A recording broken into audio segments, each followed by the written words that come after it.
आवाज मानदेशाचा। मोबाईलचा कॅमेरा खराब झाला होता, तो दुकानात दुरुस्त करण्यासाठी गेला, पण दुकानदारासोबत झालेल्या वादातून मित्राचा मृत्यू झाला। या घटनेचं मित्राला प्रचंड दुःख झालं। 4 महिने प्लॅनिंग करून मित्राच्या मृत्यूचा बदला घेण्यासाठी मित्राने KGF 765 पिस्तूल मागवली, पण तो मित्राच्या मारेकऱ्यांना ठार मारणार त्याआधीच पोलिसांनी बंदूकधारी मित्राला ताब्यात घेतलंय। एखाद्या सिनेमाला लाजवेल अशी घटना साताऱ्यातील कराडमध्ये घडली आहे।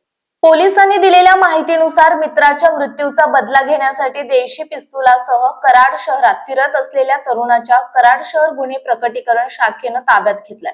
त्यामुळे पुढील मोठा अनर्थ टळला। ही कारवाई 29 डिसेंबर 2025 ला रात्री करण्यात आली असून पिल्या उर्फ श्रेयस श्रीरंग पवार असं अटक करण्यात आलेल्या तरुणाचं नाव आहे। कराड शहर पोलीस ठाण्याचे वरिष्ठ पोलीस निरीक्षक राजू तहसीलदार यांच्या मार्गदर्शनाखाली सहाय्यक पोलीस निरीक्षक अशोक भापकर यांना गोपनीय बातमीदारामार्फत माहिती मिळाली की कराड ST स्टँड समोरील SS मोबाईल शॉपी इथं 20 सप्टेंबर 2025 रोजी झालेल्या घटनेत अखिलेश नलवडे याचा निष्काळजीपणामुळे मृत्यू झाला होता।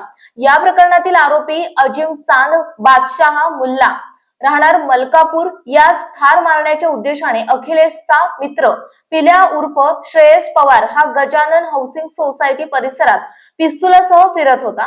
ही माहिती तात्काळ वरिष्ठांना कळवून रात्री 9 वाजेच्या सुमारास छापा टाकण्यात आला। पाठलाग करून संशयिताला ताब्यात घेण्यात आलं। झडती दरम्यान 65,000 रुपये किमतीची लोखंडी धातूची देशी बनावटीची पिस्तूल आणि 4,000 रुपये किमतीची KF 765 असे लिहिलेली 2 जिवंत काडतूस असा एकूण 69,000 रुपयांचा मुद्देमाल जप्त करण्यात आला। पिल्या उर्फ श्रेयस पवार हा कोणताही रेकॉर्डवरचा गुन्हेगार नाही।